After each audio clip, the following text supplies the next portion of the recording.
ಕರ್ನಾಟಕದ ರಾಜಕೀಯದಲ್ಲಿ ಅಚ್ಚರಿಯ ಬೆಳವಣಿಗೆ. ರಾತ್ರೋರಾತ್ರಿ ದೆಹಲಿಗೆ ಬಿಜೆಪಿ ಫೈರ್ ಬ್ರ್ಯಾಂಡ್ ನಾಯಕರು ಇಬ್ಬರು, ಒಬ್ರು ಸಂಸದ ಅನಂತಕುಮಾರ್ ಹೆಗಡೆ, ಮತ್ತೊಬ್ಬರು ರೆಬಲ್ ಶಾಸಕ ಯತ್ನಾಳ್ ಡೆಲ್ಲಿ ಟೂರ್ ಹೋಗ್ತಾ ಇದ್ದಾರೆ.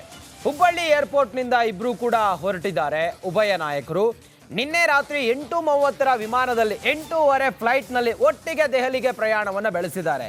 ಅದೇ ವಿಮಾನದಲ್ಲಿ ಸಂಸದ ಸಂಗಣ್ಣ ಕರಡಿ ಸಹ ದೆಹಲಿಗೆ ಹೋಗಿದ್ದಾರೆ.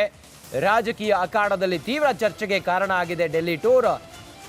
ಯತ್ನಾಳ್ ಹೋದಲ್ ಬಂದಲ್ಲಿ ಪಕ್ಷದ ವಿರುದ್ಧ ಮಾತನಾಡ್ತಾರೆ, ಯಡಿಯೂರಪ್ಪ ಅವ್ರ ಬಗ್ಗೆ ಮಾತನಾಡ್ತಾರೆ, ವಿಜಯೇಂದ್ರ ಅವರ ಬಗ್ಗೆ ಮಾತನಾಡ್ತಾರೆ. ಅನಂತಕುಮಾರ್ ಹೆಗಡೆ ಅವರಿಗೂ ಕೂಡ ಅಸಮಾಧಾನ ಇದೆ, ಆದರೆ ಎಲ್ಲೂ ಕೂಡ ಬಹಿರಂಗ ಪಡಿಸ್ತಾ ಇಲ್ಲ.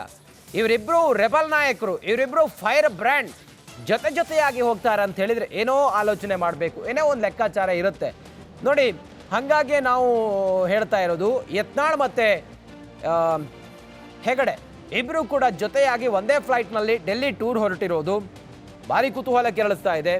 ಯತ್ನಾಳ್ ಅಂತರೂ ಬಾಯಿ ಬಿಟ್ಟರೆ ಸ್ಫೋಟ, ಬಾಯಿ ಬಿಟ್ಟರೆ ರಾಜ್ಯ ಬಿಜೆಪಿ, ಅದರಲ್ಲೂ ಕೂಡ ವಿಜಯೇಂದ್ರ ಯಡಿಯೂರಪ್ಪ ಅವರ ವಿರುದ್ಧನೇ ಮಾತನಾಡ್ತಾರೆ. ಈಗ ಹೈಕಮಾಂಡ್ ಚರ್ಚೆಗೇನಾದರೂ ಅಥವಾ ಡೆಲ್ಲಿ ಟೂರ್ ಹೋಗ್ತಿರೋದು ಇದು ಮುಂದುವರಿದ ಭಾಗವ, ಇದೆಲ್ಲವೂ ಕೂಡ ಭಾರಿ ಕುತೂಹಲವನ್ನು ಕೆಳಿಸ್ತಾ ಇದೆ. ಮತ್ತಷ್ಟು ಮಾಹಿತಿಯೊಂದಿಗೆ ನಮ್ಮ ರಿಪೋರ್ಟರ್ ನನ್ನ ಕಲೀಗ ವಿಜಯ್ ಈಗ ಲೈವ್ ಕನೆಕ್ಟ್ ಆಗಿದ್ದಾರೆ. ವಿಜಯ್, ಯತ್ನಾಳ್ ಮತ್ತು ಇಬ್ಬರು ಕೂಡ ಹೆಗಡೆ ಇಬ್ಬರು ಒಟ್ಟಾಗಿ ಹೋಗ್ತಾ ಇರೋದು ಇದು ಭಾರಿ ಚರ್ಚೆ ಕಾರಣ ಆಗ್ತಾ ಇದೆ. ರಾಜಕೀಯ ಪಡಸಾಲೆಯಲ್ಲಿ ಏನೇನು ಆಗಬಹುದು ಅನ್ನೋದು ಚರ್ಚೆ ಇದೆ.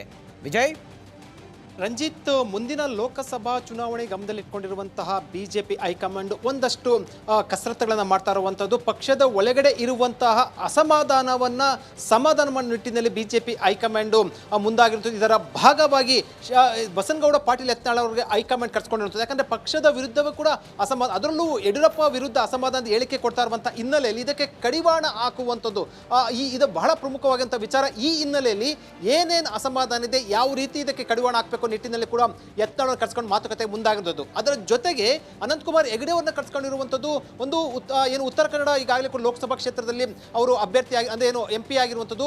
ಮುಂದಿನ ಲೋಕಸಭಾ ಚುನಾವಣೆಯ ದೃಷ್ಟಿಯಿಂದ ರಂಜಿತ್ ಒಂದಷ್ಟು ಬದಲಾವಣೆ ಇರುವಂಥದ್ದು. ಅಂದರೆ ಈಗ ಬೆಂಗಳೂರು ಉತ್ತರ ಕ್ಷೇತ್ರದಿಂದ ಕೂಡ ಸದಾನಗೌಡರಿಗೆ ಟಿಕೆಟ್ ಇಲ್ಲ ಅಂತ ಹೇಳಿರುವಂಥದ್ದು. ಜೊತೆಗೆ ಈ ರೀತಿ ಒಂದು 4-5 ಲೋಕಸಭಾ ಕ್ಷೇತ್ರಗಳಲ್ಲಿ ಟಿಕೆಟ್ ಹಾಲಿ ಸಂಸದರಿಗೆ ಟಿಕೆಟ್ ತಪ್ಪುವಂಥ ಸಾಧ್ಯತೆ ಇರುವಂಥದ್ದು.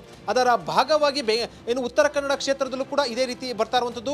ಈ ಹಿನ್ನೆಲೆಯಲ್ಲಿ ಮುಂದಿನ ಚುನಾವಣೆ ಒಂದಷ್ಟು ಚರ್ಚೆಗಳ ಭಾಗವಾಗಿ ಅನಂತಕುಮಾರ್ ಹೆಗಡೆ ಅವರನ್ನ ಏನು ಕರೆಸ್ಕೊಂಡಿರುವಂಥದ್ದು. ಯಾಕಂದ್ರೆ ಮುಂದೆ ಏನೇ ನಿರ್ಧಾರ ಕೈಗೊಂಡ್ರು ಕೂಡ ಅಲ್ಲಿ ಅಸಮಾಧಾನ ಉಂಟಾಗಬಾರ್ದು, ಒಂದಷ್ಟು ಬಹಿರಂಗ ಚರ್ಚೆಗಳು ಬರಬಾರ್ದು ಅನ್ನೋ ನಿಟ್ಟಿನಲ್ಲಿ ಕೂಡ ಹೈಕಮಾಂಡ್ ಮುಂದಾಗಿರುತ್ತು. ಅಂದ್ರೆ ಇಂದು ಏನು ಬಸನಗೌಡ ಪಾಟೀಲ್ ಯತ್ನಾಳ್ ಮತ್ತು ಅನಂತಕುಮಾರ್ ಹೆಗಡೆ ಹೋಗಿರುವಂಥದ್ದು. ಮುಂದಿನ ದಿನಗಳಲ್ಲಿ ಮತ್ತಷ್ಟು ಯಾರು ಅಸಮಾಧಾನದಲ್ಲಿದ್ದಾರೆ ಅಥವಾ ಪಕ್ಷದಲ್ಲಿ ಒಂದಷ್ಟು ಉಂಟಾಗಬಹುದಾದಂತಹ ಸಮಸ್ಯೆಗಳಿಗೆ ಕಡಿವಾಣ ಹಾಕುವ ನಿಟ್ಟಿನಲ್ಲಿ ಈಗಲಿಂದಲೂ ಕೂಡ ಹೈಕಮಾಂಡ್ ಎಂಟ್ರಿ ಆಗಿ ನಾಯಕರ ಜೊತೆ ಖುದ್ದು 1-to-1 ಮೀಟಿಂಗ್ ಮಾಡೋದಕ್ಕೆ ಮುಂದಾಗಿರುವಂಥದ್ದು. Ranjit, okay, thank you Vijay ನಿಮ್ಮೆಲ್ಲ ಮಾಹಿತಿಗಾಗಿ.